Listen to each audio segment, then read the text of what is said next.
দোষ, তোর জীবনের অপূর্ণতা কি? মানে এখনো পূর্ণ হয়নি।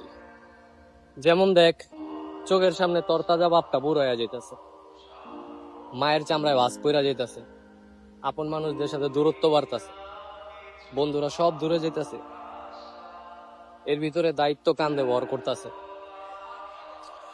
আমি তো একাই হইয়া যাইতাছি।